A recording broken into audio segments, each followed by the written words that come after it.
Sesaat lagi, Anda akan menyaksikan Sapa Indonesia Malam, didukung oleh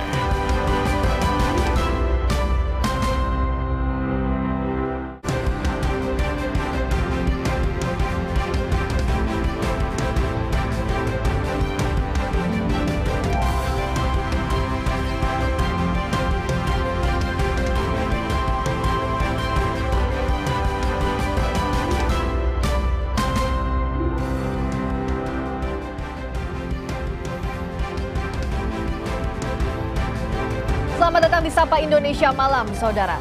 Sylvester Matutina, Ketua Umum Solidaritas Merah Putih yang vokal membela Presiden ke-7 Joko Widodo kini jadi sorotan. Ia belum menjalani hukuman setelah divonis bersalah dalam kasus fitnah terhadap Wakil Presiden ke-10 dan 12 Yusuf Kala. Apa halangan kejaksaan untuk mengeksekusi Sylvester? Kami turut mencermati gelombang protes warga Pati, Jawa Tengah yang menolak kebijakan Bupati menaikkan pajak bumi dan bangunan hingga 250%. Kami temani Anda hari ini 6 Agustus 2025. Saya Tifal Solesa. Dan saya Friska Clarissa. Inilah Sapa Indonesia Malam selengkapnya.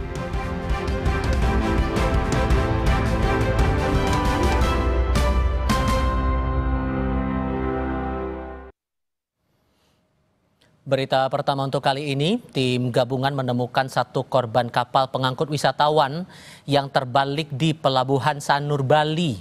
Korban yang merupakan ABK ditemukan dalam kondisi meninggal dunia.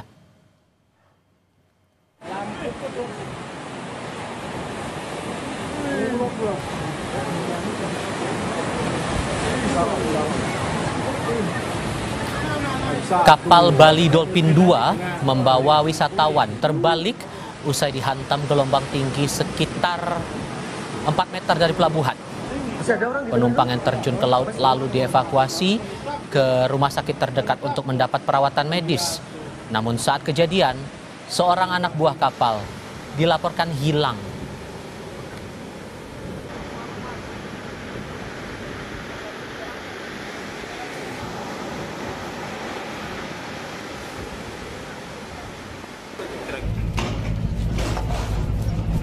Saya koreksi berita sebelumnya, saya sebutkan 4 meter, tapi jarak sebenarnya adalah 4 kilometer. Visual yang Anda lihat ini adalah operasi pencarian ABK Kadek Adijaya oleh tim SAR gabungan pada hari kedua yang membuahkan hasil. Korban Kadek Adijaya ditemukan di sebelah utara Pelabuhan Sanur sekitar 150 meter dari posisi kapal terbalik dalam kondisi meninggal. Dengan dievakuasinya ABK ini, maka seluruh penumpang Bali Dolphin Cruise 2 telah ditemukan. 3 diantaranya tewas.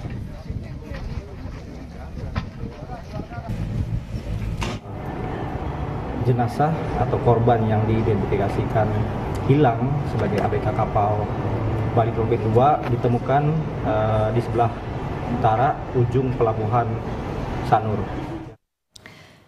Kita ke sorotan berikutnya. Majelis Hakim Pengadilan Negeri Pariaman menjatuhkan vonis hukuman mati terdakwa kasus pembunuhan dan pemerkosaan gadis penjual gorengan di Sumatera Barat.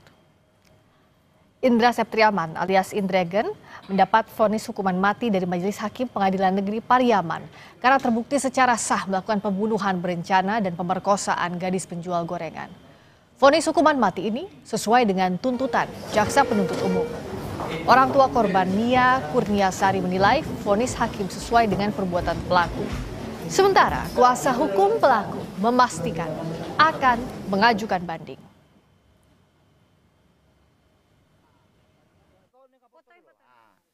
Dan yang bersalah melakukan tindak pidana pembunuhan berencana dan persetubuhan sebagaimana dalam dakwaan ke-1 primer dan kedua alternatif. Dakwaan ke-1 primer dan kedua alternatif. Dan alternatif kedua. 2. Menjatuhkan pidana kepada terdakwa oleh karena itu dengan pidana mati. 3. Menyatakan terdakwa tetap ditahan. Kematian Nia Kurniasari, gadis penjual gorengan, sempat membuat geger warga di Pariaman, Sumatera Barat. Keluarga menyebut Nia hilang selama 3 hari setelah sempat terekam kamera warga sedang berjualan gorengan keliling. Namun akhirnya ia ditemukan tewas dengan jasad terkubur di kedalaman 1 meter dengan kondisi terikat. Pelaku sempat menghilang selama 11 hari hingga akhirnya ditemukan bersembunyi di loteng sebuah rumah kosong.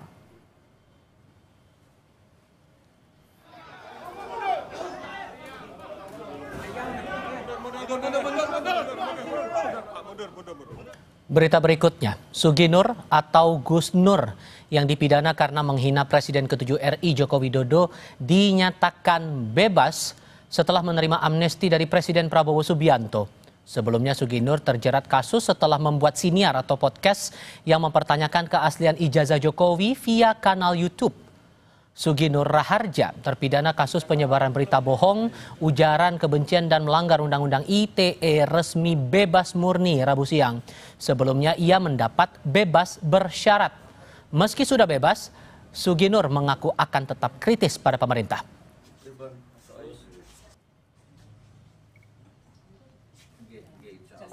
Apakah tetap kritis, Gus?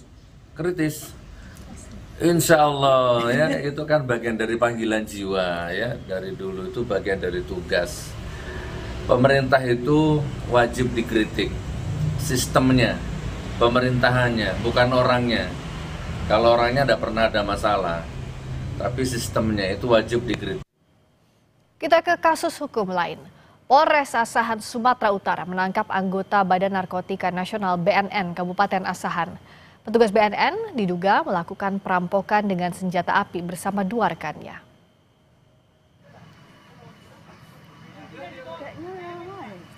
Aksi perampokan sempat rekam kamera warga. Dalam video terlihat bersama 2 rekannya, anggota BNN bernama Haidar Rizal Fikri menjalankan aksi dengan membawa senjata api laras panjang. Modusnya dengan berpura-pura menggelar razia narkoba di jalan. Razia narkoba ini membuat sebagian warga panik sehingga meninggalkan kendaraannya. Kendaraan atau sepeda motor yang ditinggalkan warga ini kemudian dibawa dan dijual kembali. Aksi perampokan dengan modus razia narkoba diduga sudah beberapa kali dilakukan. Sementara BNN Kabupaten Asahan menyatakan menyerahkan kasus ini kepada aparat kepolisian. Pengetahuan saya dalam pengembangan proses di Polres, nanti untuk mengenai senjata api kita lihat di fakta persidangan. Yang pasti tidak ada backup apapun dari kita, jadi beliau harus menanggung sendiri perbuatannya, karena perbuatannya adalah perbuatan ilegal. Berarti tanpa sepengetahuan apa Pak ya? Tanpa sepengetahuan. Tahu saya nggak kenal soal itu. Jadi yang murni pegawai, oknum pegawai adalah 1 orang dengan inisial HRF itu. Bergeser ke kasus dugaan korupsi kuota haji 2024, Saudara. Komisi Pemberantasan Korupsi Kamis besok akan meminta keterangan mantan Menteri Agama Yakut Khalil Qaumas. Juru bicara KPK Budi Prasetyo menyebut keterangan Yakut diperlukan dalam perkara dugaan korupsi kuota haji 2024 yang sedang ditangani penyidik. Sebelumnya pada Selasa kemarin, KPK telah meminta keterangan pejabat Kementerian Agama seperti Dirjen Penyelenggaraan Haji dan Umrah Hilman Latif serta beberapa perwakilan Asosiasi Travel Haji. Dugaan penyimpangan penetapan kuota haji 2024 bermula dari temuan Panitia Khusus atau Pansus Hangket Haji DPR RI. Pansus menilai saat itu Kementerian Agama melanggar aturan distribusi kuota haji 2024. Oleh KPK kepada saudara YEQ, mantan Menteri Agama terkait dengan dugaan perkara tindak pidana korupsi pada kuota haji. Kami mengkonfirmasi benar bahwa akan dilakukan permintaan keterangan kepada yang bersangkutan pada pekan ini. Di mana dalam proses penyelidikan perkara ini KPK telah melakukan permintaan keterangan kepada beberapa pihak, baik dari Kementerian Agama, dari para agen pengelola tur haji dan umroh, dan beberapa pihak lainnya yang diduga mengetahui konstruksi perkara ini. Yang juga jadi perhatian, gugatan perdata dugaan ijazah palsu Joko Widodo dihentikan oleh Majelis Hakim di 2 pengadilan. Majelis Hakim berpendapat sengketa ijazah lebih tepat diajukan ke Komisi Informasi Pusat.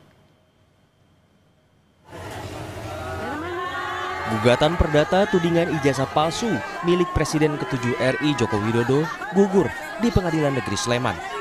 Dalam putusannya, Majelis Hakim memutuskan tidak berwenang mengadili perkara ijazah Jokowi karena masuk sengketa informasi publik.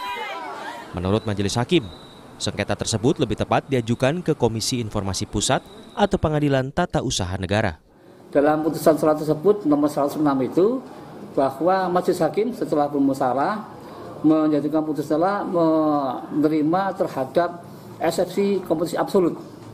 Ya, jadi intinya Pengadilan Negeri Sleman tidak punya kewenangan untuk menangani perkara nomor 106 PDTK 2020 ini, ya, karena muatan terhadap dalil-dalil gugatan itu berkaitan masalah sengketa informasi, gitu ya, sehingga sebagaimana dalam Undang-Undang Nomor 14 2008 bahwa kalau ada sengketa masalah informasi publik maka arahnya ke Komisi Informasi Publik, gitu. Jadi penyelesaiannya ke Komisi Informasi Publik atau ke PT UN, kan itu. Gugatan kepada UGM di PN Sleman dilayangkan oleh Komardin 5 Mei lalu. Ia menggugat UGM 69 triliun rupiah karena UGM dinilai bungkam terkait ijazah Jokowi. Tak cuma di Sleman, Pengadilan Negeri Surakarta juga menggugurkan gugatan terhadap ijazah Jokowi pada 10 Mei 2025. Para tergugat adalah Joko Widodo, SMA N6 Solo, KPU Solo, dan UGM. Jadi untuk perkara nomor 99 ya, antara Dr. Muhammad Taufik melawan Insinyur Joko Widodo dan kawan-kawan, kemarin acaranya adalah putusan sela. Ya. Jadi putusan sela itu adalah untuk memutus mengenai adanya eksepsi atau keberatan tentang kewenangan mengadili. Ya. Jadi di dalam putusan sela itu kita baca bahwa pengadilan mengabulkan eksepsi tentang kewenangan mengadili secara absolut tersebut, yang pada pokoknya menyatakan Pengadilan Negeri Surakarta tidak berwenang mengadili perkara itu. Ya, sehingga dengan adanya putusan sela itu, akhirnya putusan itu menjadi putusan akhir yang mengakhiri perkara nomor 99 ini di Pengadilan Negeri Surakarta. Penggugat ijazah Joko Widodo memasukkan memori banding ke Pengadilan Negeri Surakarta, Jawa Tengah. Sebelumnya penggugat menilai Pengadilan Negeri tidak berani memutus perkara sehingga mengambil langkah aman. Saya tegas mengatakan itu bukan gugatan tidak dapat diterima, tetapi Pengadilan Negeri Surakarta yang tadi saya bilang bodoh-bodoh pintar tidak berani menerima. Tetapi sebaliknya perkara nomor 098 PDTG PNSKT ya 2025 yaitu gugatan SMK tentang bahan prestasi diterima. Selain gugatan perdata, kasus tudingan ijazah palsu milik Jokowi juga bergulir di ranah hukum. Polda Metro Jaya telah menaikkan 4 laporan yang masuk ke tahap penyidikan pada 11 Juli 2025. Namun hingga kini belum ada pihak yang berstatus tersangka. Tim Liputan, Kompas TV. Lantas, apakah upaya banding akan diajukan terhadap putusan hakim? Sudah terhubung lewat sambungan Zoom Komardin, penggugat ijazah Jokowi di PN Sleman. Selamat malam, Pak Komardin. Selamat malam, Mbak Krisa. Selamat malam dengan Friska di sini dan hadir juga di studio yang berbaju biru, Bang Ade Darmawan. Selamat malam, selamat malam Mbak Friska. Selamat malam. Saya ke Bang Komardin dulu, ke Pak Komardin. Jadi bandingnya sudah disiapkan atau sudah akan diajukan? Bandingnya sudah kami siapkan, jadi mungkin hari Senin nanti kita daftar untuk ke pengadilan tinggi. Nah, yang begitu. Jadi pokok-pokok bandingnya apa yang disiapkan oleh pihak Anda? Kami kan inti gugatannya itu adalah perbuatan melawan hukum. Karena dalam hal ini UGM bungkam terhadap informasi tentang ijazah Jokowi. Andai kata dia terbuka secara transparan, persoalan ini kan sudah selesai cepat. Ya. Seperti saya sudah pernah minta kepada pengacara para tergugat bahwa jika dihadirkan dokumen-dokumen tersebut, selesai persoalan. Namun mereka hanya mengarahkan baunya kalau dokumen itu diminta di Komisi Informasi Publik. Oke. Nah, begitu. Nah, kalau jadi yang diinginkan pihak Anda ini harusnya masuknya PMH. Artinya kalau PMH ini bisa diadili oleh pengadilan negeri, jadi yurisdiksinya pengadilan negeri. Itu yang ingin coba diajukan kembali, begitu ya, Pak Komardin? Ya mestinya begitu, karena yang salah gugat itu adalah PMH, di mana negara mengalami kerugian karena kegaduhan yang semakin hari semakin gaduh, sehingga nilai rupiah itu semakin merosot, sehingga ya nilai utang kita semakin meroket, hanya seperti itu. Jadi kalau ini tidak cepat selesai, ya mungkin dolar bisa sampai 20.000 per US. Jadi dianggapnya ini harusnya bisa diadili atau bisa diproses di pengadilan, Bang Ade? Ya, jadi Mbak Priska, ya, jadi saya perhatikan tadi bahasanya Bang Komarudin ya. Bang Komarudin mengatakan bahwa ada hubungan dengan dolar. Terus kemudian persoalan ini buat gaduh. Nah, kalau itu kan material tuh. Berbicara gugatan, kalau gugatan perdata itu penting sekali deposita, ya, ada namanya teknik penyusunan posita, kemudian dalil-dalil apa saja yang harus kita sampaikan di situ, terus petitumnya seperti apa, ya itu memang harus betul-betul cermat. Terus ketika berbicara tadi kalau memang alasannya adalah material, itu kan nggak nyata tuh. Tidak bisa kita mengukur satu keadaan material itu bahwa ketika terjadi kegaduhan ada kerugian yang seperti apa. Nah harus dituangkan di situ di dalam positanya dia. Apakah ini betul-betul bisa dimasukkan? Nah, terus yang kedua adalah persoalan yang dikatakan ini persoalan kisruhnya ini kan perbuatan melawan hukum. Bukan. Perbuatan melawan hukum, oke. Tetapi pengadilan dalam memutuskan putusan selah di situ adalah konflik informasi kan?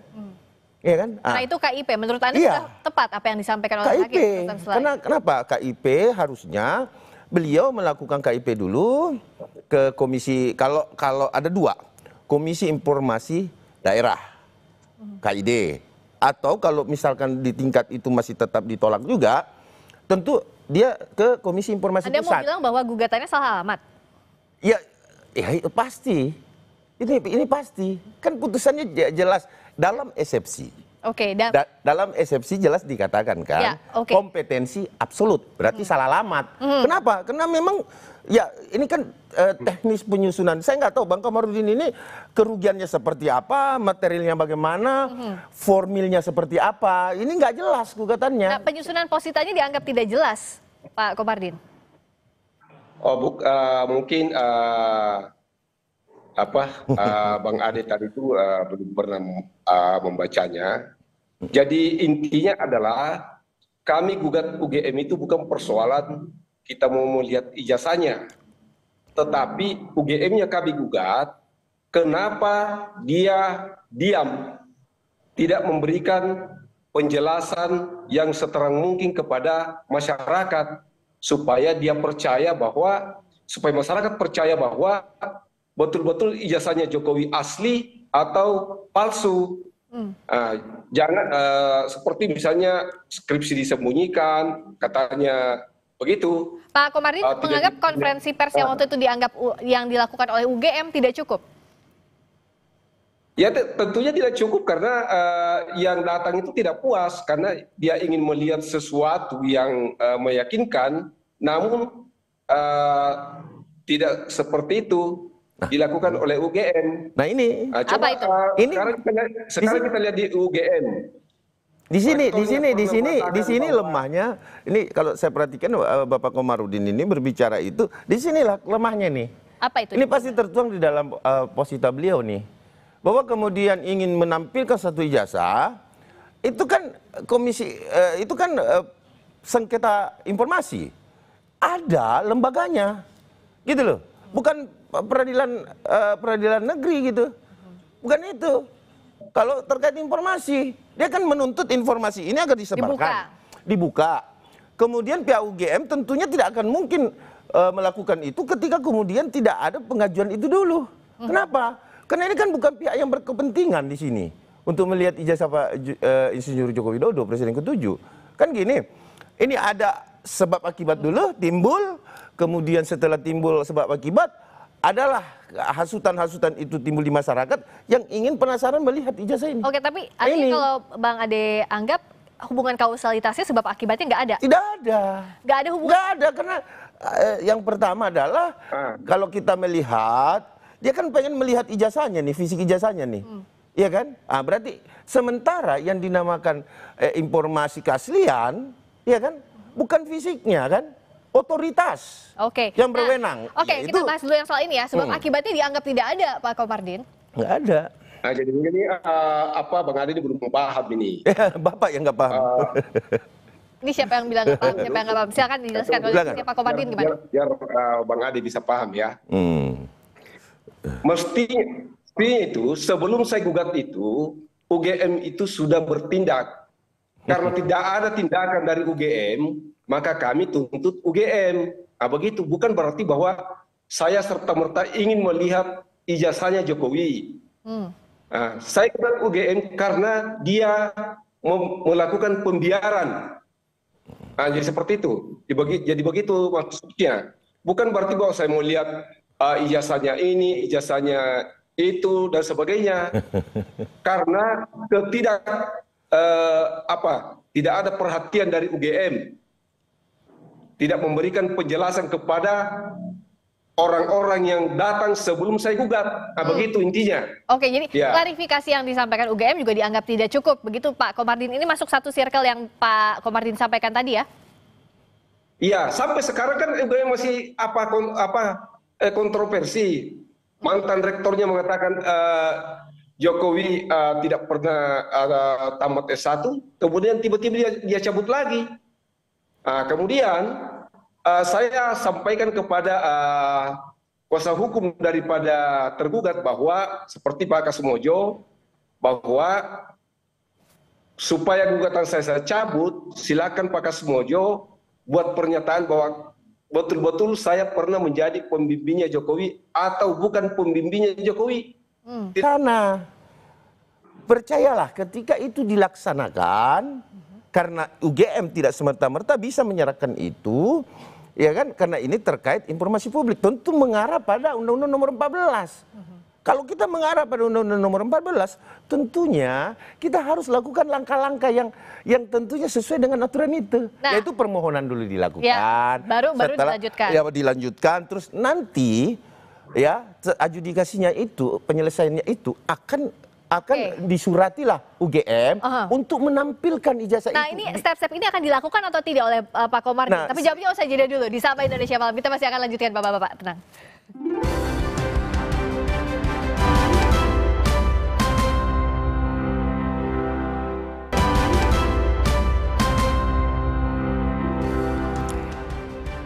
Masih bersama kami Komardin, penggugat ijazah Jokowi di Sleman melalui sambungan Zoom, dan juga Ade Darmawan, Sekjen Pradi Bersatu. Tadi dari segi penyusunan gugatannya, Anda menganggap ini tidak tepat. Harusnya bagaimana? Jadi gini, kalau kita berbicara sengketa informasi, ya siapa sih yang pengen melihat ini? Apakah saudara Komardin pribadi atau siapa? Itu dulu. Para pihaknya siapa? Para pihaknya, antara penggugat dan tergugat.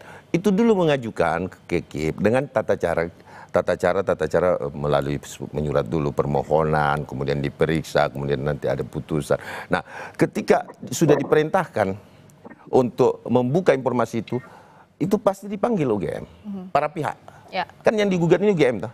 Nah, dipanggil para pihak, dipertemukan di situ, di Komisi Informasi ini. KIP. Setelah KIP bertemu, dilakukan apakah memang harus diperlihatkan atau tidak. Jadi kalau dikatakan bahwa harus diperlihatkan oleh publik informasi ini, itu kan mengacu pada KIP. Dia kembali lagi ke situ, Mbak. Karena tidak bisa gitu. Oh, harus keterbukaan informasi publik. Informasi yang mana yang bisa dilihat secara publik dan yang tidak boleh dilihat di publik. Tetapi pada dasarnya ketika itu adalah informasi yang memang terkait dengan Undang-Undang 14 ini, maka dia harus menggunakan Komisi Informasi. Nah, ini... Jadi itu yang salah alamat yang saya bilang bahwa sampai kapanpun ya tidak akan pernah bisa berhasil gugatan ini. Kenapa? Cara penyusunannya saja udah salah. Cara penyusunan termasuk juga step-step formalnya. Step-step formalnya udah salah. Kalau dari Pak Komardin, apakah akan mengajukan permohonan ke KIP dalam hal ini? KIP itu kan panjang mekanismenya. Itu kita sudah lakukan juga. Kemudian kita juga gugat ke pengadilan. Ya, seperti itu. Jadi nanti itu di KIP kan harus larinya nanti ke PT UN. Kalau misalnya keputusan KIP tidak ada penyelesaian, jadi harus kita bawa lagi ke PT UN. Ya, seperti itu. Tidak berbeda, Bang Ade. Nah, ini ya masuk lagi ke Tun. Tun pun kalau terkait ijazah Bapak Insinyur Joko Widodo nggak bisa. Oke, nah pasti ditolak juga. Kenapa? Karena pertama itu ranah private, ya, bukan bersifat ada sengketa. Saya berikan contoh ilustrasi begini, Mbak Priska dengan saya memiliki kepentingan dengan satu objek perkara. Kita tunggu dulu dong. Atau ada dua objek yang sama atas nama Priska, ada dua nih. Saya pegang satu, Mbak pegang satu. Tunggu. Iya. Yang diterbitkan oleh instansi tertentu. Mana yang yang mana yang legal, yang mana yang digugurkan. Ya, kan itu. Itu berbeda. Inilah konteks. Jadi silakan menyusun dulu yang bagus, lakukan dulu langkah-langkah hukum, jangan karena asal Jokowi, asal Presiden Jokowi, gugat aja. Itu saya rasa nggak relevan, dan gugatan saudara sampai kapanpun pasti akan dilakukan kompetisi absolut. Nah, kalau Pak Komardin, apa yang dilakukan agar gugatan berikutnya tidak ditolak lagi? Apa step-step untuk pembenahan dari sebelumnya? Jadi begini, rupanya Bang Ade ini belum paham ya kita punya gugatan itu. Anda yang nggak paham bikin gugatan. Saya katakan bahwa bahasanya tadi yang penting Jokowi. Saya bukan persoalan Jokowinya. Saya tuntut UGM supaya UGM ini transparan, memberikan informasi, jangan sembunyi-sembunyi. Kenapa? Ini kan membuat kegaduhan. Karena kegaduhan tersebut, itulah sebabnya kita bawa ke ranah pengadilan negeri untuk PMH, jadi seperti itu. Nah, supaya persoalan ini cepat kan bisa sebenarnya diselesaikan di tingkat mediasi. Cuma pihak tergugat ini ya maunya larinya ke KIP. Ini kan menyeret persoalan tambah jauh kan begitu. Apa yang maaf nih Bang Komardin, bukan pihak tergugat yang menginginkan itu. Tapi kompetensi absolut, artinya tidak ada kewenangan pengadilan negeri itu soal kewenangannya. Menangani perkara itu. Ketika kemudian diterima eksepsinya teman-teman, itu perbedaannya. Nah, kalau Bang Komardin berbicara bahwa kemudian saya mau melihat, nah sekarang pertanyaan saya sederhana. Sebenarnya Bang Komardin ini mau melihat ijazahnya Bapak Insinyur Joko Widodo atau keterangan UGM yang diperlukan sebagai otoritas dalam gugatan? Sebenarnya saya tidak mau melihat ijazahnya Jokowi. Tidak seperti itu maksudnya.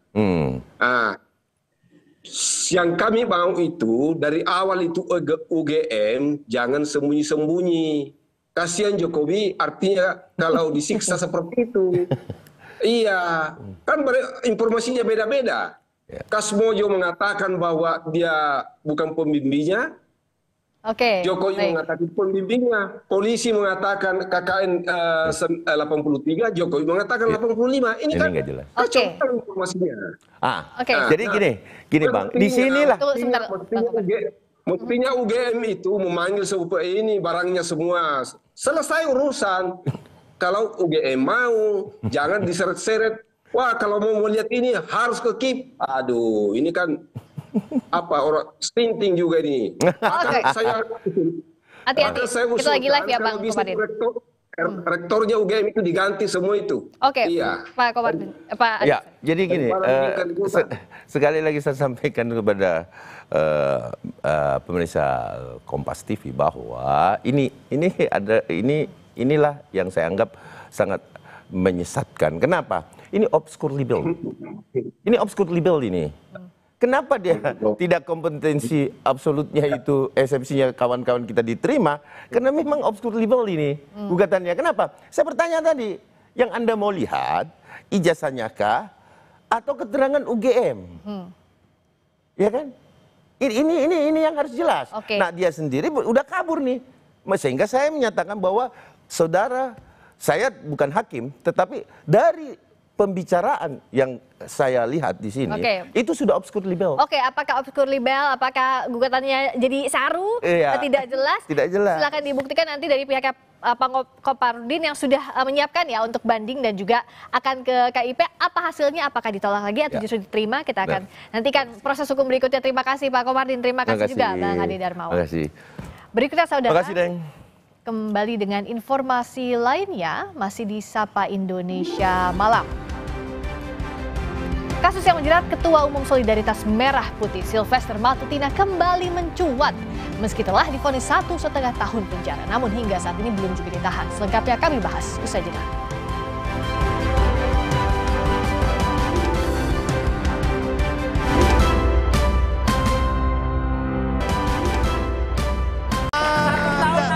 Saya sudah menjalani proses itu.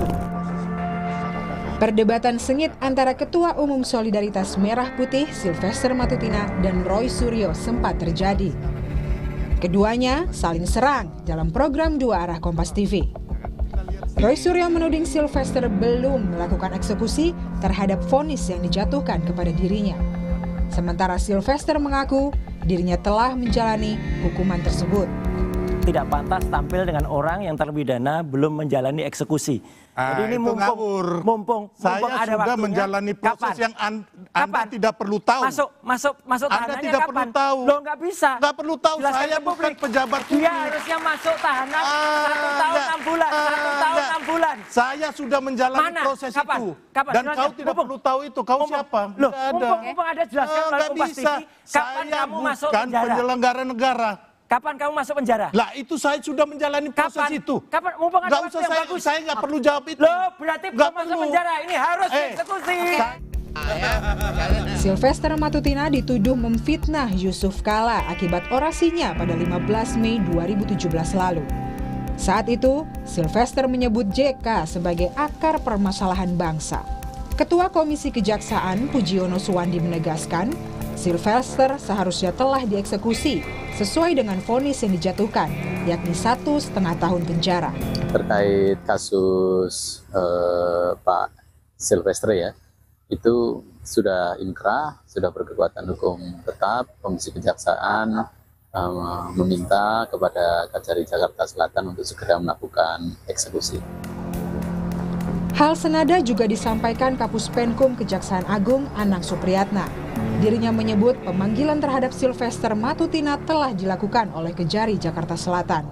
Namun, jika Sylvester tidak hadir, maka dirinya harus ditahan di hari yang sama. Informasi dari pihak Kejari Jakarta Selatan, hari ini diundang yang bersangkutan. Kalau dia nggak datang ya silakan aja nanti. Tidak harus eksekusi. Kalau nggak salah hari ini. Pastikan aja nanti. Coba tanya nanti ke pihak Kejari Jakarta Selatan. Tapi yang kemarin saya informasi harus segera. Yang sudah inkrah. Meskipun Sylvester mengaku telah menjalani hukuman, namun pernyataan berbeda disampaikan kerabat dekat Yusuf Kala, Hamid Awaludin. Hamid menyebut tidak pernah ada pertemuan antara Yusuf Kala dan Sylvester terkait kasus tudingan fitnah kepada JK. Hamid meminta hukuman kepada Sylvester tetap dijalankan karena masuk dalam kasus pidana, bukan perdata. Jadi tidak pernah ada pertemuan antara Sylvester dengan Pak Yusuf Kala membicarakan settlement mengenai kasus ini. Bahwa sekarang negara, yakni kejaksaan mau melakukan eksekusi, itu sudah sangat benar. Karena selama ini putusan Mahkamah Agung yang tetap menghukum dia 1,5 tahun tidak pernah dia jalani. Dan tidak bisa dikatakan sudah ada pembicaraan saya dengan Pak Yusuf Kalla atau keluarganya sehingga saya tidak pernah menjalani hukuman.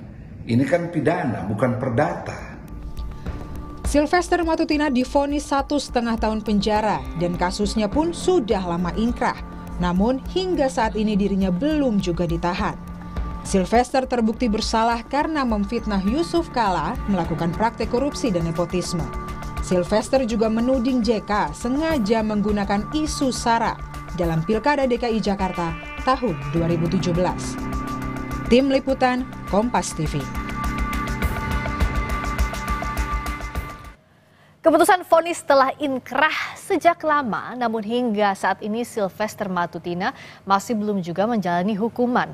Lalu apa yang terlupakan dalam kasus ini? Untuk lebih lengkapnya, saat ini kita sudah bergabung dengan Menko Bidang Politik, Hukum, dan Keamanan periode 2019-2024, Mahfud MD. Prof. Mahfud, apa kabar? Selamat malam. Baik, Friska Clarissa. Selamat baik, saya. Ya, Prof. Ini ngomong-ngomong soal kasusnya Sylvester Matutina, Prof kan menjabat Menko Polhukam 2019-2024. Sejak vonis itu diketuk oleh hakim 2019 sampai sekarang, apa yang Prof lihat sehingga tidak bisa dieksekusi? Karena yang pasti dia menghindar, yang pasti ada yang melindungi. Sekurang-kurangnya saya katakan yang melindungi kejaksaan. Karena yang harus mengeksekusi dan tahu itu adalah kejaksaan. Jadi supaya dikaitkan dengan situasi politik pada saat itu. Anda jangan mengatakan, Pak Mahfud ngapain aja kok 2019. Saya 2019 itu belum jadi menteri. Ketika sudah menjadi menteri, kasus ini tidak muncul. Oh, oke. Tidak menjadi persoalan publik. Sehingga bukan urusan Menko untuk mencari-cari hal yang tidak menjadi masalah. Kalau pada saat itu menjadi masalah, pasti saya suruh tangkap gitu. Karena ini baru muncul sesudah terjadi perubahan politik. Saya tahu tentang Sylvester ini baru 2 kali ngelihat. Pertama waktu dia mau berkelahi dengan Rocky Gerung itu, yang bilang, waduh ini saya fakultas hukum juga, saya pengacara. Terus saya tanya, ini kok enggak ini, tapi dari universitas mana? Ada yang bilang tuh dari universitas tertutup gitu. Tertutup tuh artinya universitas sudah ditutup. Ya saya enggak bicara sekalipun tentang dia. Terakhir saya baru tahu kalau dia itu narapidana, terpidana. Itu sesudah ribut dengan Roy Suryo di debat dengan televisi, yang bilang, Roy Suryo kamu tuh narapidana, kamu terpidana tapi belum masuk. Iya kan? Saya baru tahu itu. Di situ saya lalu mencari sumber. Ternyata betul ada direktori putusan MA nomor 287 tanggal 20 Mei tahun 2019. Ini saya belum jadi menteri. Iya. Itu dia sudah divonis inkrah. Dan sekarang mengaku sudah menjalani proses hukum. Kita tanya, proses hukum apa? Inkrah itu kecuali masuk penjara, kan gitu. Saya sudah damai dan diberi bermaafan dengan Yusuf Kalla. Tidak ada damai di dalam vonis hukum pidana itu. Tidak bisa ada damai dari vonis pidana, begitu Prof Mahfud? Harusnya tidak boleh. Tidak ada hubungannya antara damai dengan vonis. Kenapa? Tidak ada kaitannya harusnya dengan berdamai bersama Pak JK dengan vonis yang harus dijalankan oleh Sylvester. Semestinya demikian. Damai itu urusan pribadi. Kalau orang terpidana itu musuhnya bukan orang yang menjadi korban, tetapi musuh orang terpidana itu adalah negara. Dan negara itu diwakili oleh kejaksaan. Jadi kalau ditanyakan siapa yang melindungi, saya menyalahkan kejaksaan. Gitu. Kejaksaan siapa periode yang itu menyuruh kejaksaan? Ya kita tidak tahu. Kan gitu kan? Pasti harus diasumsikan kejaksaan ini tahu. Coba nih, saya punya data.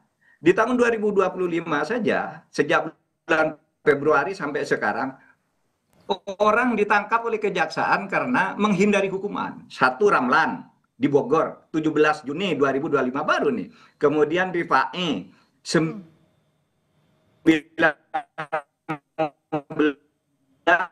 Februari 2025. Asad Serang yang malah lari di Lanijaya, Papua, ditangkap tanggal 15 Mei. Masa ini yang riwa-riwi di depan hidung kita nggak ditangkap?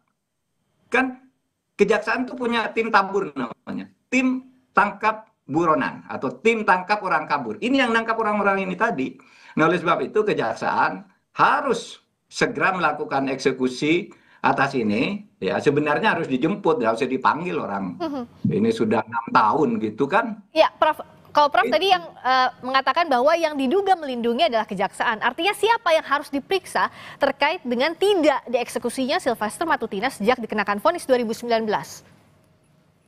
Ya, istilah melindungi itu bagi saya sebagai asumsi karena itu tugas dia. Bahwa dia kemudian dinyatakan lalai karena tidak tahu bahwa ada putusan MA itu tidak bisa jadi alasan. Oleh sebab itu harus diperiksa dan mungkin pejabatnya udah ganti tahun 2019 sampai sekarang mungkin sudah pensiun atau apa yang bertugas itu. Tapi harus diperiksa karena gini loh, Clarissa, kalau sekarang orang hukuman itu berbahaya. Kalau orang dihukum lalu sering keluar malam, sering nyogok sipir untuk boleh pulang sebentar, itu masih bisa dimaklumi meskipun itu sangat tidak boleh. Nah sekarang tidak mau menjalankan hukuman, itu kong kali kong dengan siapa? Itu harus diperiksa dengan benar-benar karena bahaya negara ini kalau orang sudah divonis lalu bisa berkeliaran dan jaksa tidak berbuat apa-apa. Apa latar politisnya sebagai relawan sehingga 2019-2024 quote and quote dilindungi untuk tidak dieksekusi? Saya akan menyatakan secara formal orang ini tidak ditangkap karena kejaksaan melindungi. Melindungi dalam bentuk apa? Lalai. Kalau betul-betul melindungi secara sengaja, pasti ada yang menyuruh. Kemungkinannya ada atasan yang membacking, kemungkinannya suap. Apalagi coba? Nah, untuk coba apalagi? Untuk mengusut itu logika nih, logika umum. Lah, kejaksaan dong harus bertanggung jawab kepada publik. Tadi Siapa Prof Mahfud bilang kan kejaksaan harus bertanggung jawab. Prof tadi bilang kejaksaan harus bertanggung jawab. Bertanggung jawab. Wajib bertanggung jawab. Nah, untuk wajib mengusut bertanggung jawab. Siapa lagi yang mau tanggung jawab? Nah, Prof, saya mau bertanya dulu. Untuk mengusut sampai tuntas kejaksaan sampai di mana tanda kutip melindunginya, apa langkah hukum yang bisa ditempuh? Artinya kan kenapa kok bisa ada yang terpidana tidak dieksekusi? Nah, untuk mencari di mana miss-nya, di mana lalainya, siapa yang bertanggung jawab, apa langkah hukum yang harus ditempuh dan siapa yang bisa menempuh langkah hukum itu? Langkah pertama adalah segera memasukkan Matutina itu diusut. Siapa dulu yang menjadi yang memimpin urusan ini? Direktorat apa, bagian apa, siapa pejabatnya, kenapa ini tidak segera dieksekusi?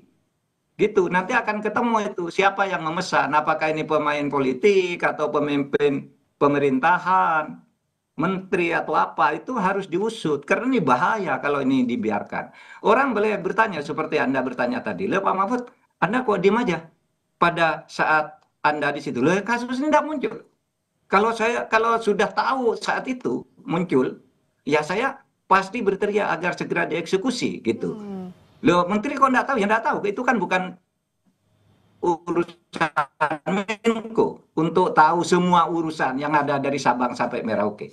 Urusan Menko itu hanya yang muncul dan menjadi problem pelaksanaan di lapangan, konflik sehingga dikoordinasikan. Kalau ini tidak ada tiba-tiba muncul sekarang, sesudah terjadi pergantian politik, gitu. Anda juga seperti bertanya, Pak Mahfud, itu Riza Khalid kan waktu Anda sudah ada dilaporkan ke Presiden oleh Menteri SDM, tapi oleh Presiden tidak diteruskan. Waktu zaman saya tidak muncul kasus itu, baru sekarang saya berbicara tentang Riza Khalid itu kan baru muncul sekarang.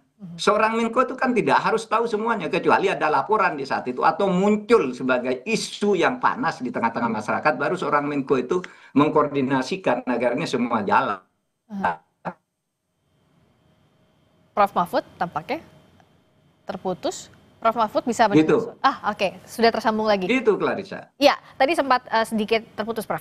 Saya mau tanya soal ini. Kan sekarang itu sudah jelas bahwa statusnya adalah terpidana Sylvester. Artinya tidak perlu lagi ada pemanggilan, yang harus dilakukan adalah eksekusi. Iya dong, pemanggilan itu mungkin agak sopan-sopan dikit lah, panggil. Tapi jangan lama-lama. Kalau Anda dijemput pakai apa? Pakai tabur namanya. Tim tabur itu ada resmi di di Kejaksaan Agung tuh. Tim tangkap buron atau tim tangkap orang kabur itu artinya. Itu bisa gitu. Nah, sekarang siapa yang harus... Kok putus-putus terus sih? Iya, Prof, sinyalnya agak terganggu tampaknya, tapi saya tadi dengar yang Prof sampaikan juga. Prof, jadi kalau sekarang, kalau memang mau dibuktikan bahwa penegakan hukum kita akan lebih baik, kalau ada niat, ada will ke sana, bagaimana harusnya kasus ini dilakukan atau dituntaskan? Tangkap dulu atau jebloskan dulu ini untuk eksekusi si Matutina ini, kemudian Kejaksaan Agung harus mengadakan penyelidikan ke dalam dan menjelaskan kepada publik.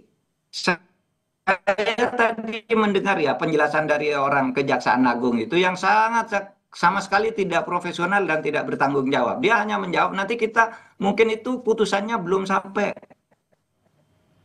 Kan untuk mengeksekusi harus gitu, harus dulu sampai vonisnya dari MA. Di MA itu vonisnya sudah masuk, ini sedap di direktori. Kemudian yang kedua, Kejaksaan Agung yang ini perkara ini mestinya harus mengikuti dari waktu ke waktu bahwa ini sudah divonis gitu. Lalu kalau bicara sudah menjalani proses hukum dan sebagainya, jangan nyalakan orang lain yang tidak tahu. Karena orang ini baru diketahui sekarang ini. Masyarakat baru tahu ini sesudah dia mau berkelahi dengan Roy Suryo. Kan gitu. Roy Suryo bilang kamu terpidana. Dia bilang kamu yang terpidana. Baru orang tahu. Ya. Gitu. Makanya lalu semua bereaksi. Ya. Jadi artinya yang kita akan... Gitu. Ya, kita akan lihat apakah memang bisa eksekusi dilakukan dan apakah akan ada penyelidikan internal ke Kejaksaan Agung pasca vonis sejak 2019 tapi sampai sekarang tidak ada eksekusi terhadap Sylvester Matutina. Terima kasih Prof. Mahfud MD, Menko Polhukam periode 2024. Sampai ketemu lagi Prof. Selamat malam.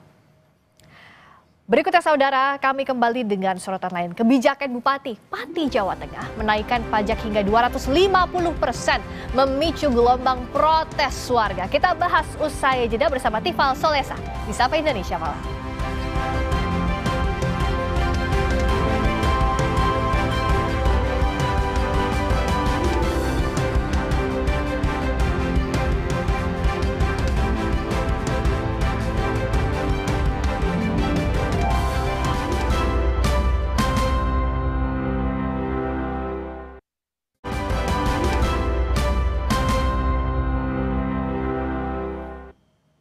Saya Tifal Solesa melanjutkan Sapa Indonesia Malam, saudara. Sempat dibubarkan Satpol PP setempat. Posko donasi untuk aksi unjuk rasa menolak kenaikan pajak bumi dan bangunan atau PBB hingga 250% di Pati Jawa Tengah mulai beraktivitas lagi. Donasi atau bantuan warga setempat terus mengalir ke posko ini. Ribuan kardus air mineral bantuan masyarakat Pati terus berdatangan di posko yang berlokasi di depan kantor Bupati. Diperkirakan saat ini sudah ada 3.000 kardus air mineral yang akan digunakan untuk aksi unjuk rasa yang dijadwalkan berlangsung 13 Agustus mendatang. Koordinator posko menyebut hanya menerima bantuan dari masyarakat dalam bentuk barang, tidak menerima bantuan dalam bentuk uang. Sejak 1 Agustus lalu, Aliansi Masyarakat Pati Bersatu membuka posko donasi unjuk rasa penolakan kenaikan PBB. Posko ini sempat dibubarkan Satpol PP setempat karena dianggap mengganggu ketertiban.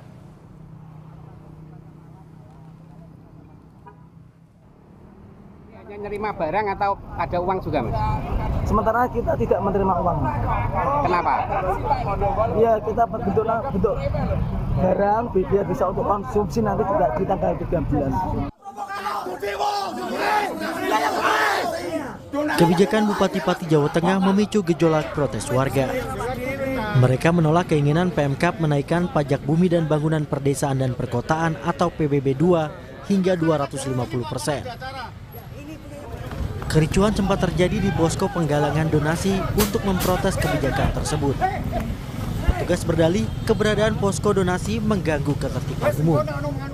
Namun massa tak terima karena merasa sudah memberi surat pemberitahuan kegiatan ke polisi dan tembusan ke Bupati. Ya, karena kita sudah memberi surat pemberitahuan aksi penggalangan donasi untuk demo 13 Agustus. Suratnya sudah kita kirim ke Pak Kapolres dan kita sudah kirim ke Pak Bupati. Bupati Pati Sudewo menegaskan tak akan mengubah keputusannya menaikkan pajak bumi dan bangunan. Dia tak gentar menghadapi gelombang protes. Sudewo menyebut kebijakan itu untuk memajukan Pati yang pendapatan daerahnya paling kecil dibanding kabupaten-kabupaten tetangga. Siapa yang akan informasinya itu Pak? Itu daya gundul, silahkan lakukan. Jangan hanya 5.000 orang, 50.000 orang suruh ngerahkan. Saya tidak akan gentar, saya tidak akan merubah keputusan, tetap maju. Dan saya instruksikan semua aparatur pemerintah Kabupaten Pati tidak boleh ada bergening apapun dengan Yayak Gundul. Ya, silahkan kalau mau ada pihak-pihak yang mau demo silahkan. Saya tidak akan gentar, tidak akan mundur satu langkah. Yang saya lakukan adalah yang terbaik untuk pembangunan Kabupaten Pati, yang terbaik untuk rakyat Kabupaten Pati. Warga Pati menyebut kebijakan Bupati Sudewo sangat memberatkan. Apalagi kenaikannya sangat tinggi di tengah kondisi ekonomi yang sulit. Orang petani itu mengeluh, Mas. Iya. Pajak itu 250%. Iya, terus? Biasanya itu pajak kan naik, bisa naik kan sedikit. Iya. Banyak. Iya. Mengeluh. Penghasilan nggak ada, Mas. Anggapan saya memberatkan rakyat, Mas. Ya. Itu tidak sesuai dengan janji-janji Sudewo waktu kampanye. Tidak akan menaikkan pajak. Kalau naik ya nggak sampai segitu lah Pak. Naiknya dikit aja lah gitu. Terus juga ini tahun ini kan istilahnya ekonominya juga nggak membaik gitu. Penerimaan pajak PBB di Pati sejumlah 29 miliar rupiah dinilai sangat rendah dibanding daerah lainnya. Sehingga Bupati merasa perlu menaikkannya. Namun protes warga terhadap pajak yang tiba-tiba membumbung tinggi pun tidak boleh dianggap angin lalu. Tim Liputan Kompas TV.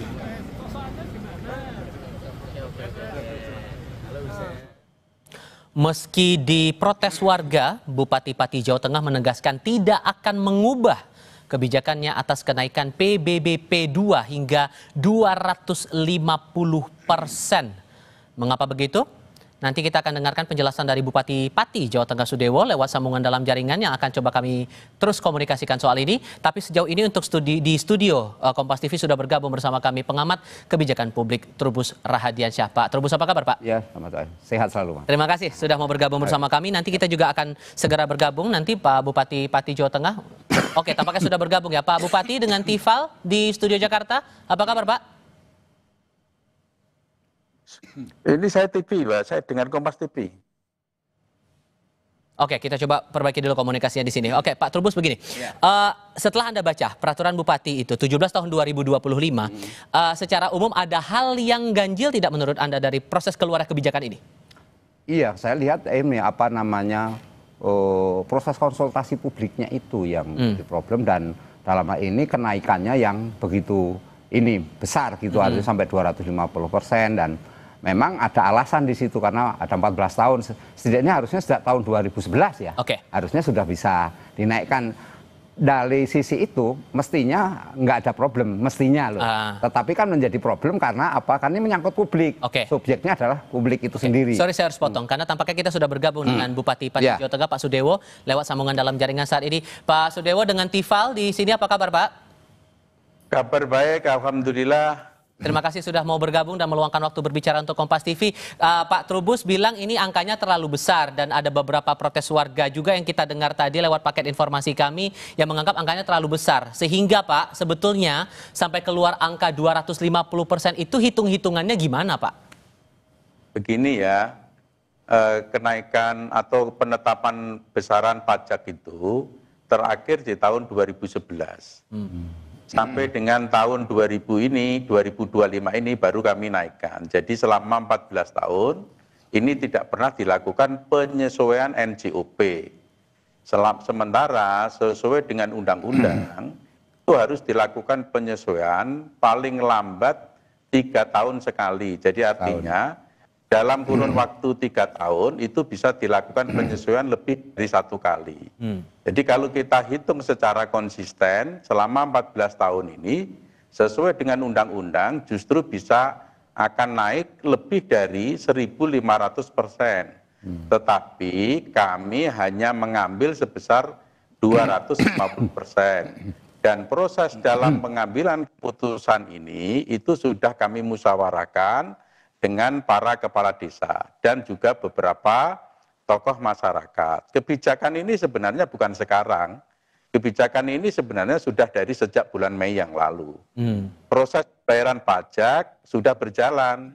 Sampai dengan sekarang ini hampir 50% itu sudah tercapai.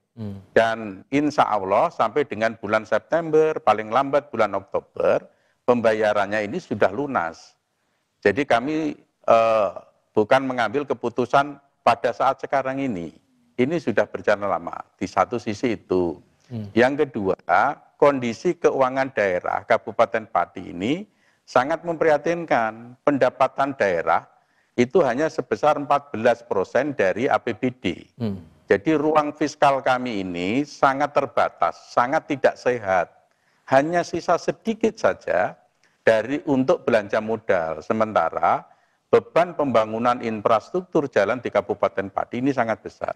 Bapak boleh lihat secara langsung kondisi infrastruktur jalan di Kabupaten Pati ini sangat memprihatinkan dan itu terjadi cukup lama. Memprihatinkan itu seperti apa? Itu sangat parah dan perlu penanganan mendesak. Kami juga sehingga kami harus berusaha menggali potensi daerah, menyehatkan kembali APBD supaya fiskal kami itu tidak memprihatinkan seperti ini. Infrastruktur apa Pak yang targetnya harus segera dilakukan perbaikan revitalisasi sehingga harus ada kenaikan PBBP 2 itu? Infrastruktur jalan Mas, itu bisa Bapak lihat bagaimana Kabupaten Pati. Itu parah, bukan hanya rusak sedang atau rusak parah dan itu terjadi sudah cukup lama. 5 tahun lebih bahkan 10 tahun lebih. Jadi masyarakat di sana itu kalau mau mendapatkan fasilitas kesehatan, orang sakit itu atau orang sedang hamil mau periksa bisa keguguran di jalan dan itu memang terjadi. Banyak sekali kendaraan itu guling di jalan. Misalnya juga pedagang telur, itu pecah telurnya. Itu merata di seluruh Kabupaten Pati. Ini fakta. Jadi dengan dasar kondisi inilah kami terpaksa. Kami itu dapat duit dari mana? Kalau tidak dari penggali pendapatan daerah. Pajak gitu. Jadi tidak ada. Sorry saya potong, karena ada pandangan dari beberapa pihak terutama warga di daerah Anda Pak yang merasa ini kok nggak ada sosialisasi yang memadai sampai keluar angka 250% yang ujung-ujungnya ada aksi di depan kantor Bupati juga saat ini kan. Apakah sosialisasinya lewat jalur mana sampai akhirnya kan Anda bilang ada target 50% warga sudah membayar PBBP 2 itu. Proses sosialisasinya sejauh ini emang gimana Pak? Begini, kami itu melakukan sosialisasi kebijakan ini secara masif. Jadi kepala desa itu dengan perangkat desa dengan warganya. Jadi itu masif setiap desa melakukan sosialisasi. Setiap kepala desa melakukan sosialisasi sampai tingkat bawah. Ada satu warga yang tidak mampu untuk membayar pajak itu gratis, itu pun disosialisasikan. Yang lebih dari 250% itu pun harus turun. Berapa jumlah yang kena dampak dari 250%? Tidak lebih dari 25% pembayar wajib pajak. Dan ini sudah berjalan pembayarannya hampir 50%, itu artinya sosialisasi itu sudah dilakukan. Baik itu secara teritorial, kewilayahan, melalui desa, maupun tokoh-tokoh masyarakat. Ada yang tidak puas juga diskusi langsung kepada BPKAD. Ada argumentasi regulasi ya kami layani. Juga tidak ada, ini sosialisasi sudah masif. Jadi sebelum bulan Mei ini kami putuskan, ini sudah ada sosialisasi. Bahkan jangankan sosialisasi, kami mengambil proses kebijakan ini pun mendengarkan masukan. Proses mengambil kebijakan ini pun menerima saran dan pendapat. Termasuk dari 50% warga yang sudah bayar PBB itu Pak, ada masukan nggak dari mereka? Loh iya dong, itu kan memang kepala desa melakukan sosialisasi ke desanya masing-masing. Adanya mau membayar itu kan karena sosialisasi. Oke. Begini, ada juga rencana nih dari aliansi yang hendak berunjuk rasa ini tanggal 13 Agustus di depan kantor Bupati nih Pak, merespon atas kenaikan pajak PBBID. Sehingga gimana cara Pemda menyikapi ini? Apakah kemudian akan melakukan mediasi atau mungkin audiensi dan semacamnya untuk merespon tuntutan mereka ini? Bahkan sebelum demo sekarang pun mereka kan sudah mengumpulkan banyak bantuan juga nih dari masyarakat lain.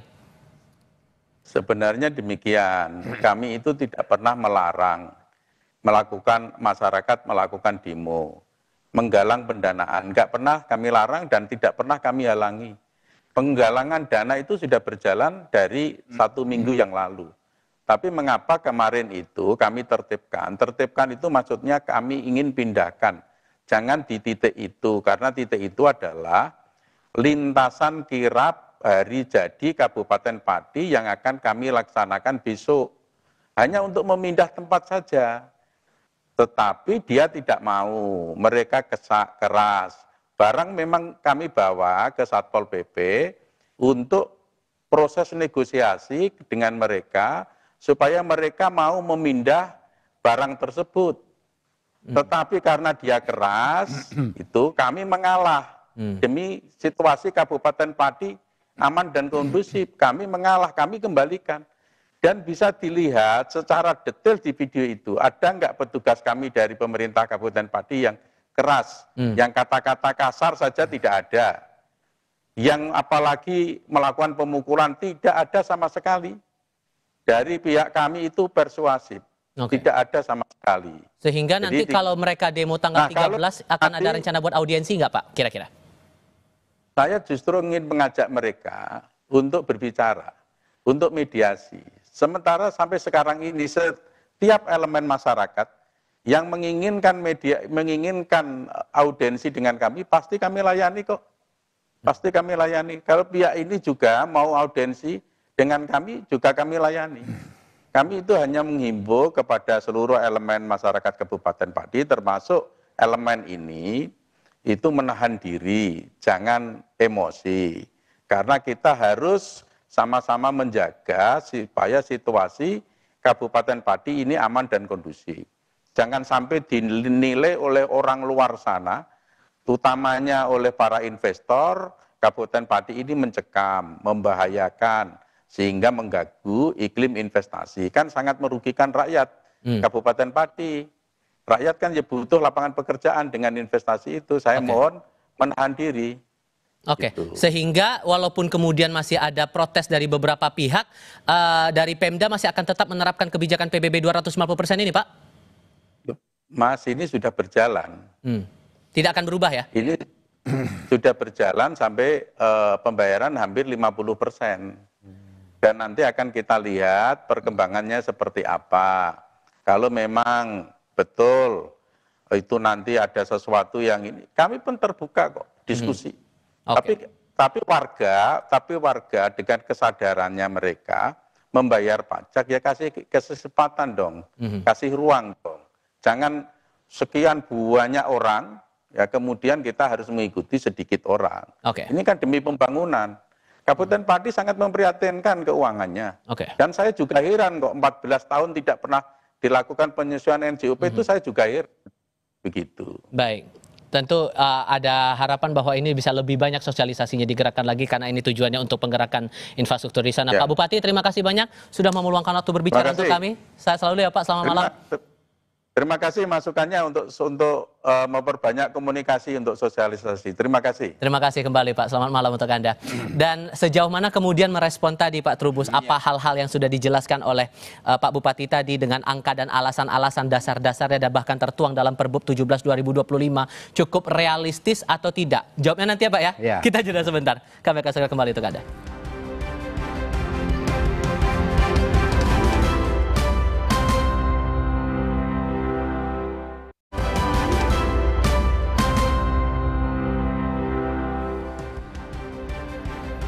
Pak Trubus, tadi kita sudah dengar penjelasan Bupati. Alasan kenapa angka PBB itu dinaikkan 250%. 14 tahun itu tarif nggak naik-naik.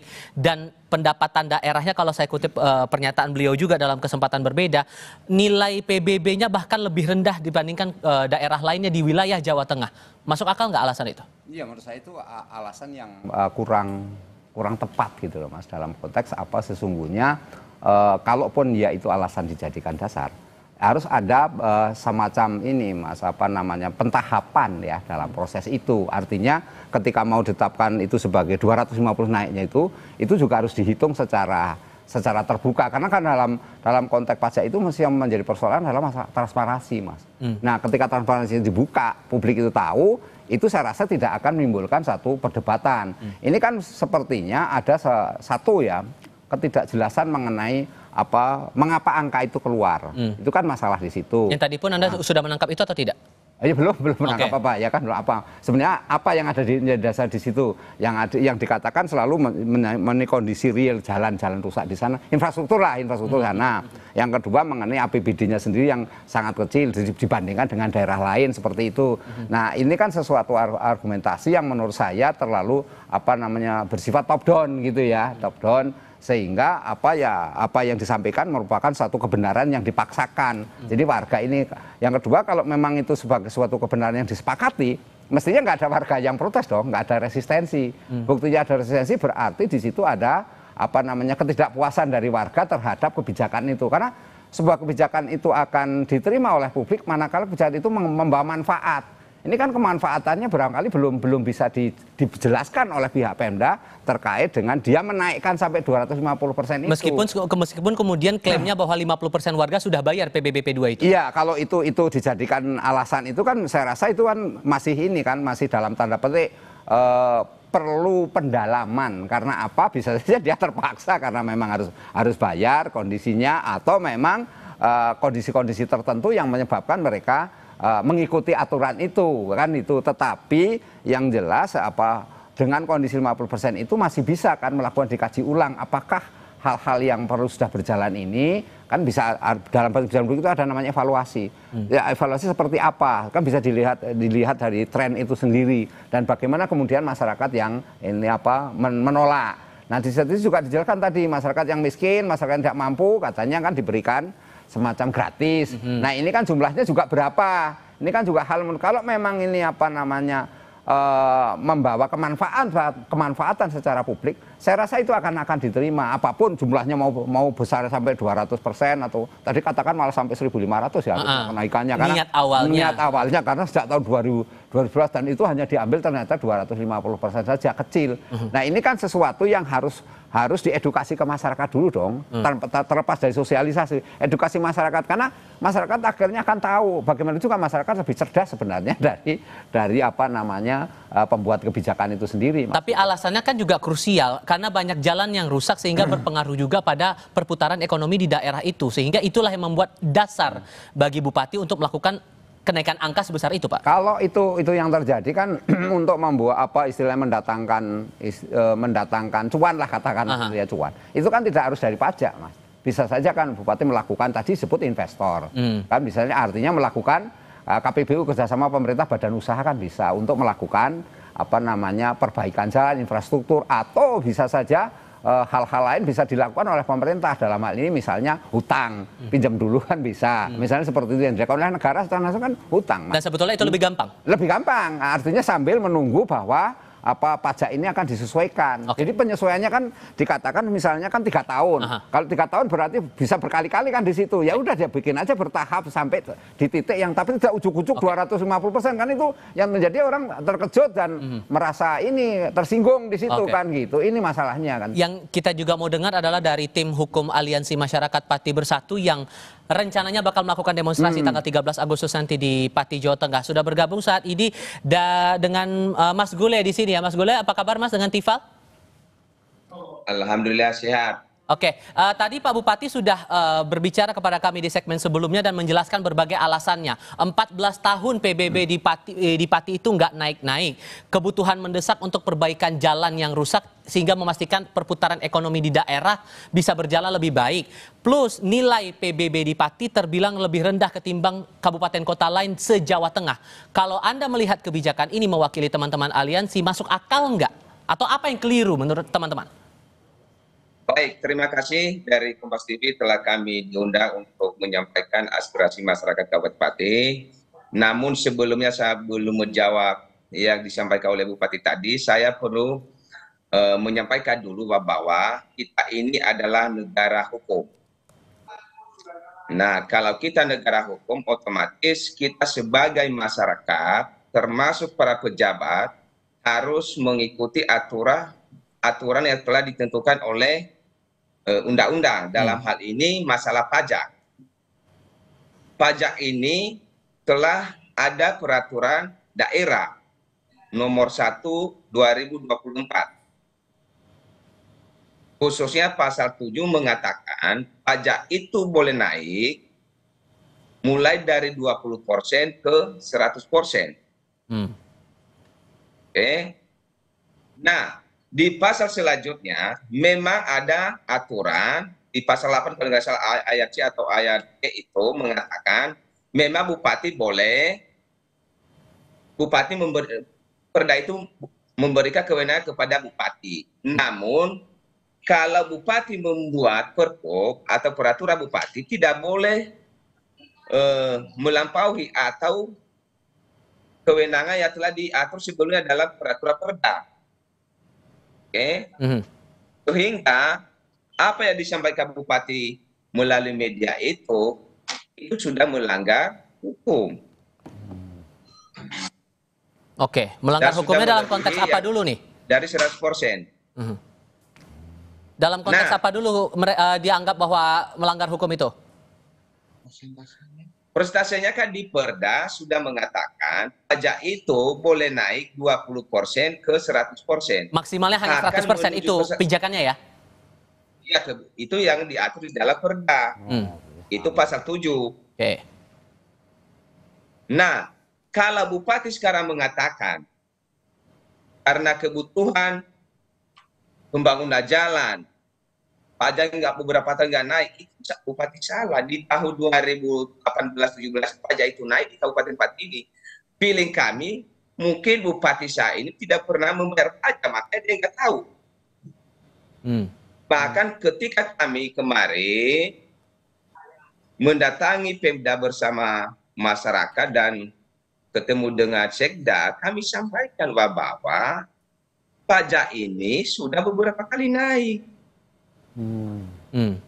Oke.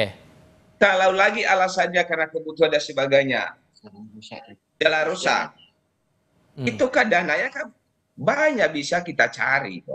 Oke. Baik, itu sudah kami tangkap di situ poinnya. Oke. Oke. 250%. Walaupun kemudian ada 50% warga yang sudah membayar pajak PBB P2 itu, tetap ini dipandang bermasalah menurut Anda, Mas? Tetap masalah, itu pun belum kita mendapat data valid. Sebab apa? Ini kan hampir setiap hari Bupati-Pati saya ini mengumpulkan kepala desa agar mengumumkan di media sosial semua desanya sudah lunas pajak. Dengan cara nanti ketika warga membutuhkan surat-surat administrasi di desa baru diberikan setelah dibayar pajak. Itu kan sama aja membunuh masyarakat, Pak. Oke. Sudah kami tangkap poinnya di situ. Sehingga Pak Trubus, PR besarnya sekarang apa kalau begitu? PR besarnya adalah bagaimana ada dialog publik ya di situ untuk memecahkan persoalan ini. Karena ini kan ada dua pihak yang dari Pemda mengatakan, tadi Pak Bupati menjelaskan berbagai argumen-argumen yang menurut pandangan Pemda itu yang paling baik, sehingga 250%. Sementara ini tadi dinyatakan bahwa aturannya sendiri maksimal cuma 100%. Artinya di situ terjadi pelanggaran kan? Karena apa? Makanya dikatakan pelanggaran hukum. Nah, ini menurut saya memang perlu ada satu one solution. Artinya di situ ada dialog di mana pajak selama ini sudah dinaikkan. Kan dikatakan tadi pajak selama ini sudah naik gitu loh. Dan bahwa kemudian ada jalan rusak, ada apa yang kita katakan tadi, bahwa itu perlu ada upaya-upaya lain. Misalnya kan tadi ada kerjasama dengan investor lah seperti apa untuk membangun jalan itu, dan masyarakat memahami. Nah di sini menurut saya persoalan komunikasi publiknya yang berarti yang menjadi problem, Mas. Nah ini yang menurut saya perlu diperbaiki. Karena apa? Karena ujungnya nanti kalau itu masyarakat nggak mau bayar pajak, terus gimana? Ya tetap aja nggak bisa bayar, nggak bisa apa-apa, dan nanti ujung-ujungnya apa? Ada pemutihan pajak. Kebijakan itu kan selalu keluar. Ganti pemimpin di Indonesia, ganti kebijakan. Ujung-ujungnya masyarakat juga yang kalau masyarakatnya nggak mau, ini resistensi, dia menolak, sulit juga Mas kebijakan itu. Menurut saya jadi Pemda dalam hal ini kebijakannya harus betul-betul memperhatikan bagaimana aspirasi yang terjadi, dan sekarang melakukan mapping betul-betul dan melakukan rekonstruksi ulang, mengkaji ulang bagaimana sesungguhnya yang terjadi ini agar tidak menimbulkan penolakan. Sehingga tidak salah kemudian kalau kita akan melihat nanti saat 13 Agustus teman-teman dari aliansi ini akan berdemonstrasi, dan janjinya Bupati akan beraudiensi, akan coba ngobrol dengan teman-teman yang akan berdemo di tanggal 13 Agustus ini. Pak Trubus, terima kasih banyak. Mas Golo juga terima kasih sudah mau bergabung bersama kami lewat sambungan dalam jaringan. Sehat selalu untuk Anda semuanya. Selamat malam. Dan kami akan lanjutkan lagi Sapa Indonesia Malam. Sebentar lagi dengan berita lain. Menteri Pendidikan Dasar dan Menengah Abdul Mukti mengimbau anak-anak atau siswa menghindari permainan atau game yang mengandung unsur kekerasan. Salah satu game yang banyak disebut mengandung unsur kekerasan adalah Roblox.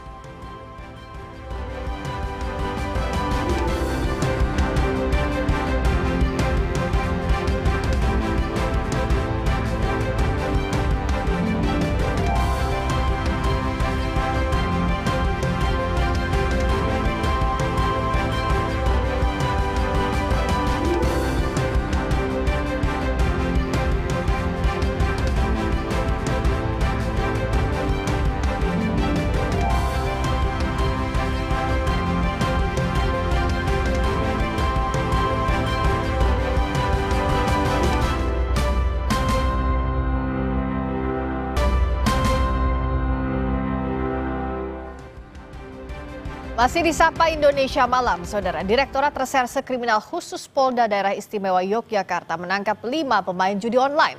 Kelima pemain judol selalu berganti akun dan meraup untung puluhan juta rupiah per bulan. 5 tersangka pemain judol ini ditangkap tim siber Direktorat Reserse Kriminal Khusus Polda DIY. Mereka ditangkap di salah satu rumah di kawasan Banguntapan, Bantul, Yogyakarta. Polisi menyebut kelima pemain ditangkap berkat laporan warga. Polisi bilang pelaku terbilang lihai karena memanfaatkan kelemahan situs judi online dengan cara berganti akun dan mendapatkan peluang menang lebih besar hingga meraup keuntungan 50 juta rupiah per bulan.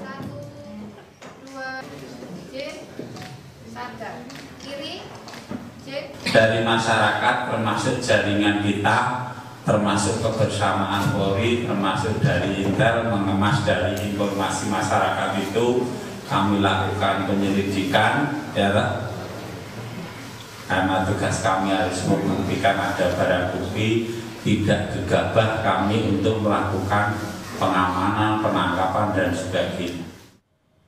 Topik selanjutnya, Saudara. Menteri Pendidikan Dasar dan Menengah Abdul Mukti mengimbau anak-anak atau peserta didik menghindari permainan atau game yang mengandung unsur kekerasan. Salah satunya adalah game Roblox. Mendikdasmen bilang game yang mengandung unsur kekerasan tidak layak dikonsumsi anak, terlebih saat ini banyak game telah disusupi judi daring. Mukti berharap pemakaian gawai untuk anak-anak perlu dibatasi. Orang tua pun diminta untuk ikut memantau penggunaan gawai anak-anak mereka.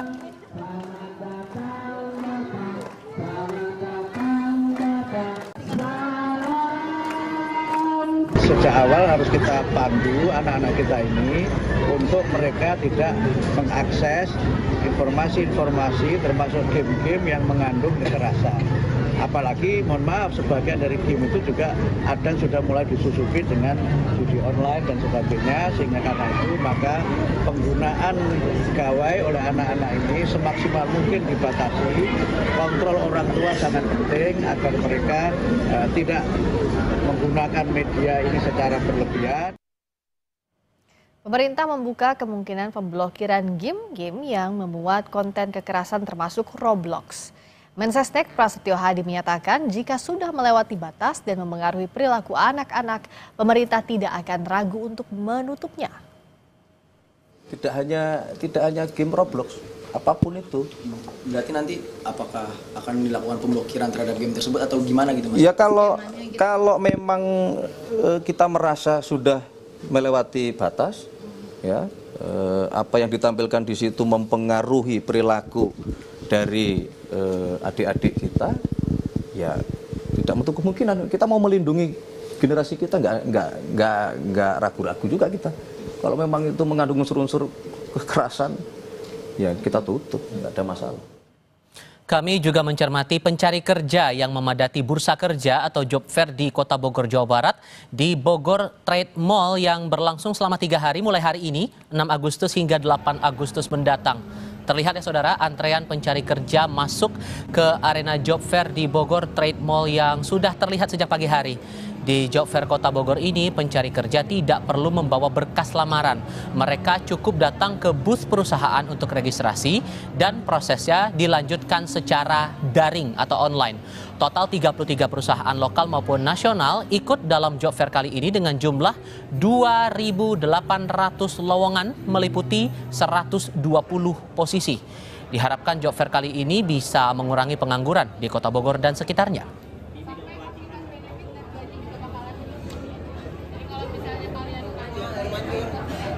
Sejauh ini angka pengangguran kita di angka 7%, di 8,13%. Ini barangkali kontribusi dari kami disanakan untuk mengurangi angka yang 8,1% tersebut. Targetnya akan dikurangi berapa persen nih Pak? Ya mudah-mudahan sih bisa 1% lah dalam 1 tahun ya, atau 2% maksimal lah.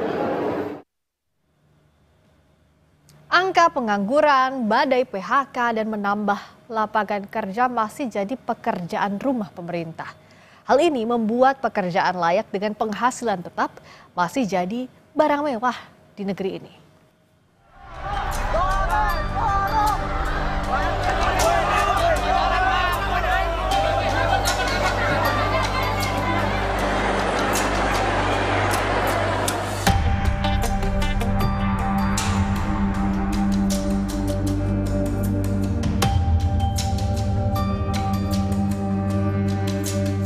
Pekerjaan adalah tulang punggung kehidupan.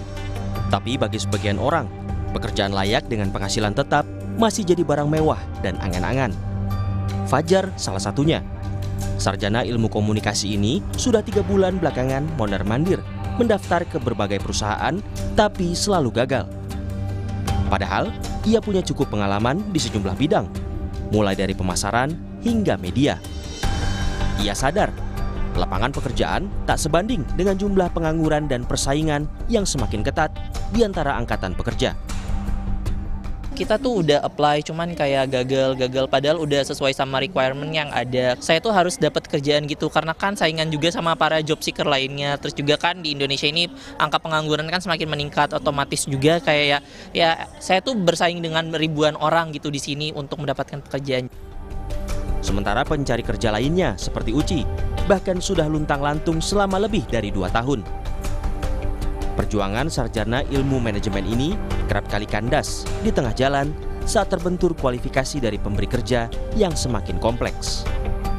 Lumayan lama juga nganggur gitu, terus ditambah karena banyaknya sekarang persaingan ketat, ditambah makin minimnya lapangan pekerjaan gitu, ditambah kualifikasi yang makin banyak, jadi bikin banyak gitu anak muda yang nganggur.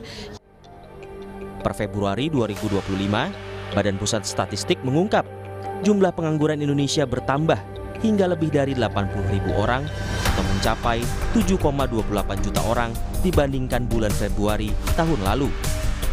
Ironisnya, jumlah pengangguran tersebut bahkan lebih dari setengah penduduk Jakarta dan lebih banyak daripada penduduk Singapura per tahun 2025.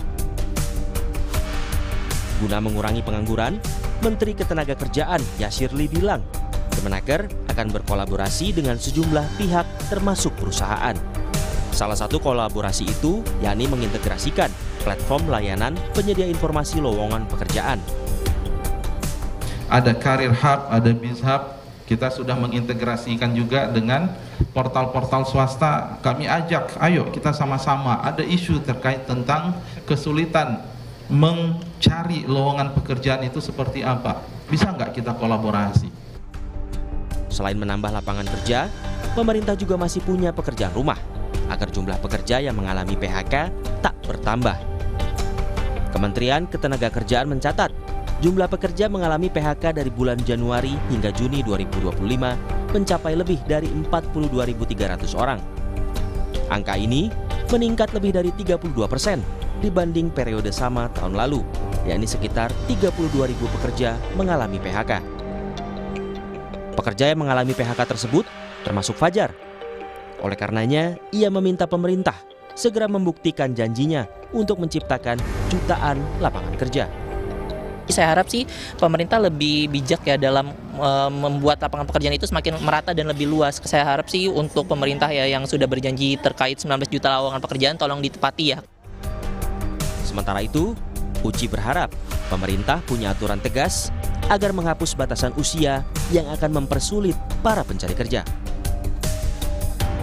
Harapannya sih lebih ke untuk dikurangin ya kualifikasi, karena kan kayak batas minimum aja kan sampai 24-25 gitu. Sedangkan kan sekarang aja anak muda banyak yang umur 24-25 juga masih nganggur. Konstitusi negara Indonesia menjamin setiap warga negara berhak atas pekerjaan dan penghidupan layak. Kini, langkah nyata pemerintah dinanti untuk mewujudkan asa para pencari kerja Indonesia yang pada akhirnya mampu menggenjot pertumbuhan ekonomi negara. Tim Liputan, Kompas TV.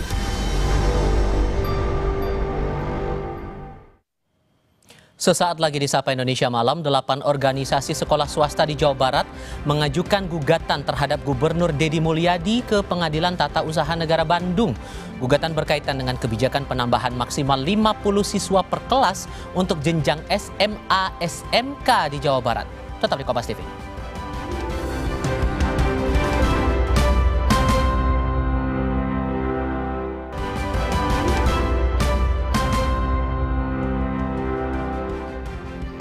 Tiga 35 anggota DPRD Purwakarta, Jawa Barat tercatat sebagai penerima bantuan subsidi upah atau BSU dari pemerintah senilai Rp600.000. Menurut Sekretaris Dewan DPRD Purwakarta, tercatatnya anggota DPRD sebagai penerima BSU karena gaji pokok anggota Dewan di bawah UMP.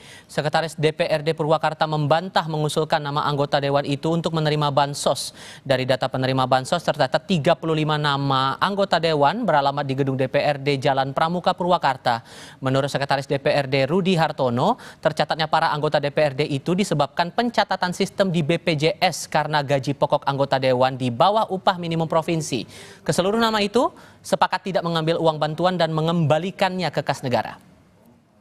Kami menerima data penerima BSU untuk para anggota Dewan di Kabupaten Purwakarta itu sebanyak 35 anggota. Kalau dari segi usulan kami dulu tidak pernah mengusulkan. Setelah konfirmasi dengan BPJS Tenagakerjaan bahwa itu by system.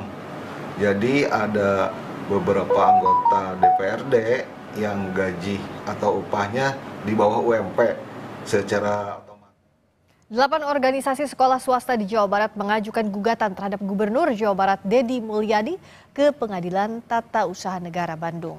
Gugatan berkaitan dengan kebijakan penambahan maksimal 50 siswa per kelas untuk jenjang SMA SMK di Jawa Barat.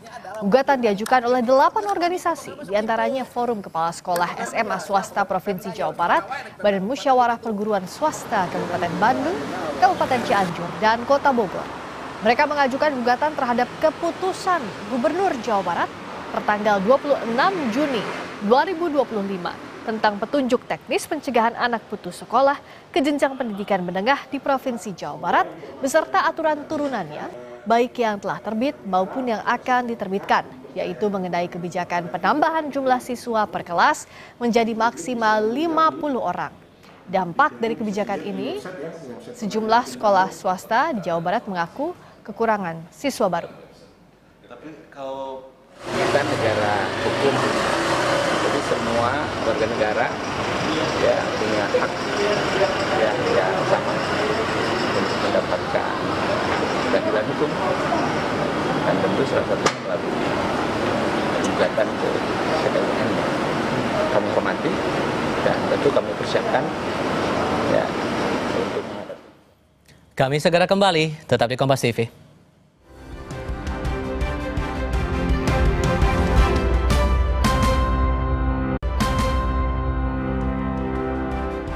Mantan Kapten Tottenham Hotspur berangkat dari Korea Selatan menuju Los Angeles di tengah kabar kepindahannya ke LAFC. Son Heung-min tiba di Bandara Internasional Incheon bersama orang tuanya dan perwakilan.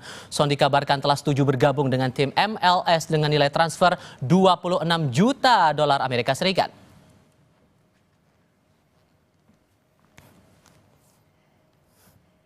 Informasi tadi sekaligus menjadi penutup jumpa kita malam hari ini. Dan di penghujung Sapa Indonesia malam hari ini, kami ingatkan Anda agar jangan lupa cukupi kebutuhan air mineral Anda setiap hari dan rasakan kesejukannya. Saya Friska Clarissa. Dan saya Tifal Solesa, terima kasih sudah bersama kami. Semoga hari Anda menyenangkan.